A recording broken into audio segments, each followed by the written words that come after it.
Welcome to our channel. నేను మీ Prashanth. Telangana CM Revanth Reddy అదేవిధంగా AP CM Chandrababu గారు ఒకే వేదిక మీద కలవబోతున్నారు. అసలు ఎందుకు కలవబోతున్నారు, ఎప్పుడు కలవబోతున్నారు, ఎక్కడ కలవబోతున్నారు? సో దీని గురించి పూర్తిగా మాట్లాడేందుకు ప్రస్తుతం మనతో పాటు సీనియర్ జర్నలిస్ట్ సిఎస్ రావు గారు ఉన్నారు. నమస్తే అండి. నమస్తే సార్. ఏంటి సార్, ఏపీ సీఎం చంద్రబాబు గారు అని అదేవిధంగా మన తెలంగాణ సీఎం రేవంత్ రెడ్డి గారు ఇద్దరు కలవబోతున్నారు అని చెప్పేసి చాలా వినిపిస్తుంది. అసలు ఎందుకు కలవబోతున్నారు, సో ఎప్పుడు కలవబోతున్నారు? ఇప్పుడు ముఖ్యమంత్రులు కలవబోతున్నారు అని అంటే పరస్పరం మాట్లాడుకునే దానికి కలవబోతున్నారని అనుకుంటారు సహజంగా ఇరు రాష్ట్రాల ముఖ్యమంత్రులు. కానీ ఇది అఫీషియల్ మీట్ అయితే కాదు. అమెరికాకు సంబంధించినటువంటి ప్రపంచ తెలుగు సమాఖ్య ఏర్పాటు చేస్తున్నటువంటి ఒక మీటింగ్. అది 3 రోజుల పాటు జరగనుంది. 3, 4, 5 తారీఖులో జరగబోతుంది. HICC నోవాటెల్లో జరగబోతుంది. అంటే మన హైదరాబాద్లో జరగబోతుంది. సో హైదరాబాద్లో జరిగేటువంటి ఈ సమావేశానికి ముఖ్య అతిథిగా ప్రారంభోత్సవం చేయడానికి ఆంధ్రప్రదేశ్ ముఖ్యమంత్రి చంద్రబాబు నాయుడు గారు వస్తూ ఉన్నారు.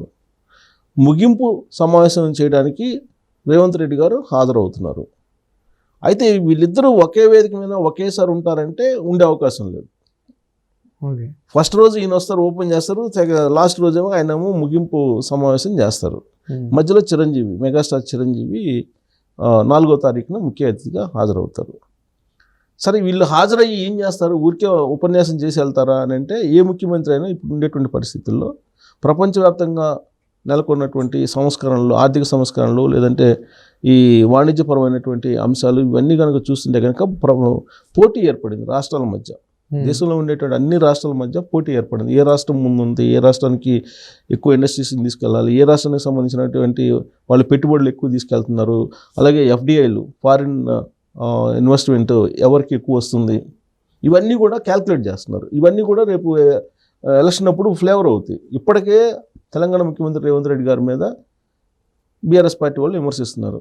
ఇతను ఐటీ ప్రమోట్ చేయలేకపోతున్నాడు, FDIలు తీసుకురాలేకపోతున్నాడు, కేంద్ర ప్రభుత్వం నుంచి నిధులు తీసుకురాలేకపోతున్నాడు, ఇక్కడేమో సామాన్యుల్ని ఇబ్బంది పెడుతున్నారు. ఇలాంటి ఆరోపణలన్నీ ఆయన మీద ఉన్నాయి. కానీ ఆయన ఏం చేయాలో అది చేసుకుంటూ వెళ్ళిపోతున్నారు. ఆయన ఏదైతే ఎన్నికలకు ముందు హామీలు ఇచ్చారో 6 హామీలు, ఆ 6 హామీలు చేసుకుంటూ వెళ్ళిపోతున్నారు. ఏ పని చేసినా, ఏ స్కీమ్ అమలు చేసినా, ఏ స్కీమ్ని ఇంప్లిమెంట్ చేసినా ఆరోపణలు అనేది సహజం. ఆరోపణల గురించి పట్టించుకుంటే ముందుకు పోలేరు. అందుకే రివ్యూ మీటింగ్లో ఎమ్మెల్యేలతోటి నిన్న ఆయన చాలా క్లియర్గా చెప్పారు, మీకు సంబంధించిన రేటింగ్ అంతా నా దగ్గర ఉంది, మీరు అందరితోటి కలిసి పనిచేయండి, పిల్లలకి ఈ చిన్న చిన్న ఫంక్షన్స్కి వెళ్ళండి, ప్రజలతోటి మమేకం కాండి, మనం చేస్తున్నటువంటి పనులను ప్రజల మధ్య తీసుకెళ్ళండి అని చెప్పి రేవంత్ రెడ్డి గారు ఒక దిశానిర్దేశం చేశారు ఎమ్మెల్యేలకి నిన్న జరిగినటువంటి మీటింగ్లో. ఇక చంద్రబాబు నాయుడు గారు అక్కడ కొత్త రాష్ట్రం, దానికి సంబంధించిన ప్రమోషన్, ఇన్వెస్ట్మెంట్స్ వీటన్నిటి మీద ఆయన ఎక్కువగా కాన్సన్ట్రేషన్ చేశారు. ఆ డ్రోన్ హబ్ తయారు చేయాలని, తర్వాత టెక్నాలజీకి సంబంధించి, ఐటీకి సంబంధించి వైజాగ్లో ప్రమోట్ చేయాలని, ఇవన్నీ కూడా ఆయన ఆలోచనలో ఉన్నాయి. అంటే వీళ్ళకి కావాల్సింది ఏంటి, ఎక్కడ దొరుకుతుంది అనే దాని మీద కాన్సన్ట్రేషన్ చేస్తున్నారు ఇద్దరు, 2 రాష్ట్రాల సీఎంలు కూడా. ఏ రాష్ట్ర సీఎం అయినా అదే చేస్తారు. ప్రత్యేకించి తెలుగు రాష్ట్రాల సీఎంలు ఏంటంటే కొంత పాజిటివ్ దృక్పథంతో వీళ్ళు వెళ్తున్నారు, అటు రేవంత్ రెడ్డి కానీ ఇటు చంద్రబాబు నాయుడు గారు కానీ. దీన్ని బీఆర్ఎస్ పార్టీ ఏమవుతుంది, గురు శిష్యుల యొక్క బంధం అని చెప్పి అంటుంది. సో ఏమన్నా కానీ ఏ రాష్ట్రానికి సంబంధించిన పరిపాలన ఆ రాష్ట్రానికి, ఏ రాష్ట్రానికి సంబంధించిన విధానాలు కానీ అవి ఆ రాష్ట్రానికి సంబంధించినవి ఉంటాయి. సో ఇక్కడ ఈ సదస్సు పెడుతుంది ఎవరు? అమెరికాకు సంబంధించినటువంటి వాణిజ్యవేత్తలు, తర్వాత పారిశ్రామికవేత్తలు, వివిధ రంగాల్లో ఉండేటువంటి అగ్రగణ్యులందరూ పార్టిసిపేట్ చేస్తున్నారు. దాంట్లో దాదాపు 100 కంపెనీలకు సంబంధించినటువంటి ప్రతినిధులు అక్కడ పార్టిసిపేట్ చేస్తున్నారు, CEOలు కానీ ఎవరైతే. సో దీనికి అటు చంద్రబాబు నాయుడు గారు, ఇటు రేవంత్ రెడ్డి గారు హాజరవుతున్నారు. హాజరయ్యి ఏం దిశానిర్దేశం చేస్తారు? వాళ్ళు తమ రాష్ట్రంలో ఉండేటువంటి వనరులు ఏమున్నాయి, పెట్టుబడులు ఏ రంగాల్లో పెట్టాలి, దానికి తమ వైపు నుంచి ఏం సహకారం అందిస్తున్నాము, మీరు ఆ రాష్ట్రానికి ఎందుకు రావాలి, ఎందుకు రావాల్సి వస్తుంది, మీరు వస్తే కనుక ఏంటి బెనిఫిట్స్, ఇవన్నీ చెప్తారు. ఇప్పుడు చంద్రబాబు నాయుడు గారు ఏంటి, ఈజ్ ఆఫ్ డూయింగ్ బిజినెస్ అని అన్నారు. దాన్ని కాస్త స్పీడ్ ఆఫ్ డూయింగ్ బిజినెస్గా మార్చాడు ఆయన. స్పీడ్ ఆఫ్ డూయింగ్ బిజినెస్గా మార్చి నేను బ్లాంక్ చెక్ ఇచ్చేస్తాను, మీరు వెల్కమ్ అని అంటున్నారు ఇండస్ట్రియలిస్టులని కానీ, పారిశ్రామికవేత్తలు కానీ, లేదంటే విదేశీ పెట్టుబడిదారులను కానీ. సో కాబట్టి ఆ వేదిక మీద ఆయన ప్రారంభోత్సవం చేయడానికి, ప్రారంభ ఉపన్యాసం చేయడానికి వస్తున్నారు ముఖ్య అతిథిగా. కానీ ఆయన ఏం చెప్తారు అక్కడ? ఖచ్చితంగా అక్కడ పార్టిసిపేట్ చేసినటువంటి వాణిజ్యవేత్తలు కానీ, పారిశ్రామికవేత్తలు కానీ, పెట్టుబడిదారులు కానీ ఆకర్షించేటువంటి ప్రయత్నం చేస్తాడు. సేమ్ అలానే తెలంగాణ ముఖ్యమంత్రి కూడా చేస్తారు. అల్టిమేట్గా అక్కడ పార్టిసిపేట్ చేసినటువంటి వాళ్ళు ఏంటి?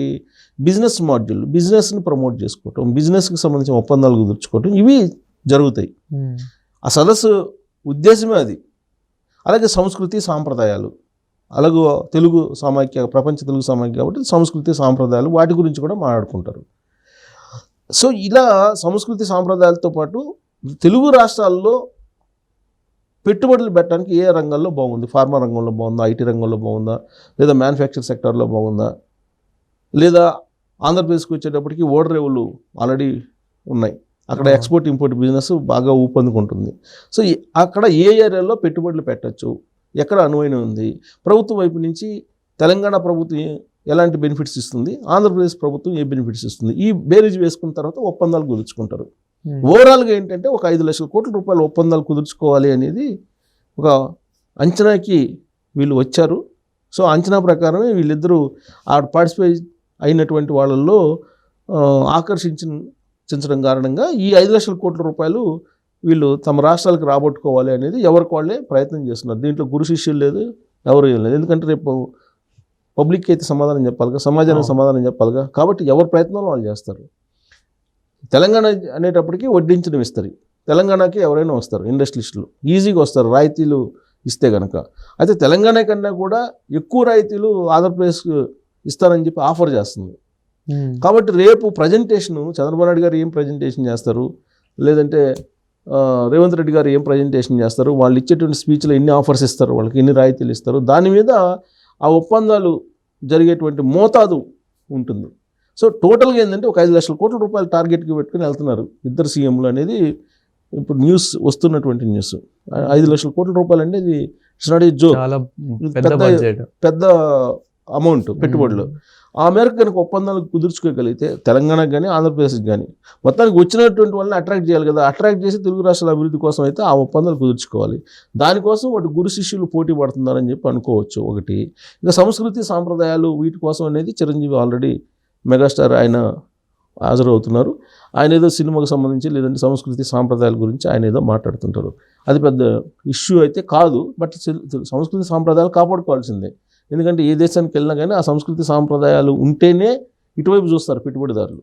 లేదంటే అసలు ఎందుకు రావాలి, ఇండియాకి ఎందుకు రావాలి, ఇండియాలో ఆంధ్రప్రదేశ్కి ఎందుకు రావాలి, లేదంటే తెలంగాణకి ఎందుకు రావాలి, పోయి గుజరాత్లో పెట్టుకోవచ్చు, లేదంటే మహారాష్ట్రలో పెట్టుకోవచ్చు, లేదంటే ఇంకో చోట పెట్టుకోవచ్చు. కానీ ఇక్కడికి ఎందుకు వస్తున్నారంటే మన సంప్రదాయాలు సంస్కృతి ఇవన్నీ కూడా వాళ్ళకి బాగా తెలుసు కాబట్టి, విదేశాల్లో స్థిరపడి ఉన్నారు, వాళ్ళు బిజినెస్ టైకూన్స్ కాబట్టి వాళ్ళు ఇటు అట్రాక్ట్ అవుతారు. వాళ్ళు అట్రాక్ట్ అయినటువంటి వాళ్ళకి జనరల్గా ఏ బిజినెస్ మ్యాన్ అయినా సరే ఖచ్చితంగా వాళ్ళకి ప్రాఫిట్ ఉంటుంది అనుకుంటే వస్తారు. అయితే ఆ ప్రాఫిట్ ఎక్కడ ఉంటుంది అనేది వాళ్ళు కూడా అన్వేషిస్తారు. వీళ్ళు కూడా ఏంటి, ఇండస్ట్రీస్లు రావాలి, పెట్టుబడులు రావాలి, ఉపాధి అవకాశాలు కల్పించాలి, నిరుద్యోగాన్ని తగ్గించాలి అనేటువంటిది వీళ్ళ ఆలోచన వీళ్ళకి. సో మ్యూచువల్గా ఒక ఒప్పందానికి వస్తారు. ఆ ఒప్పందం ఖరీదే 5 లక్షల కోట్ల రూపాయలు అనేది అనధికారికంగా వేస్తున్నటువంటి అంచనా. సో దాన్ని ఈ మీటింగ్ 3 రోజుల మీటింగ్ అయిపోయిన తర్వాత అసలు వీళ్ళు ఏం ఒప్పందాలు కుదుర్చుకున్నారు, ఏ రాష్ట్రానికి ఎంత వచ్చింది అని చెప్పి మనం ఒక కంక్లూజన్కి రావచ్చు. అప్పటి వరకు ఇవన్నీ అంచనాల కిందనే మనం తీసుకోవాలి. మొత్తం మీద ఏంటంటే ఇరు రాష్ట్రాల ముఖ్యమంత్రులు రెండోసారి ఒకే వేదిక మీదకి రాబోతున్నారు. ఎందుకంటే తెలంగాణ ముఖ్యమంత్రిగా రేవంత్ రెడ్డి అయిన తర్వాత, అక్కడ ఆంధ్రప్రదేశ్లో చంద్రబాబు నాయుడు గారు ముఖ్యమంత్రి అయిన తర్వాత వీళ్ళిద్దరూ ఒకసారి కలిశారు. ఇటీవల ఒకసారి కలిశారు. ఇరు రాష్ట్రాలకు సంబంధించినటువంటి కొన్ని ఇష్యూస్ ఉన్నాయి, వాటిని సార్ట్అవుట్ చేసుకోవడానికి. ఆ తర్వాత అది అఫీషియల్ మీటింగ్. ఇది అక్కడ ఆప్టా అనేటువంటి సంస్థ, అమెరికాకు సంబంధించిన ఆప్టా అనేటువంటి సంస్థ పెట్టినటువంటి సమావేశం ఇది.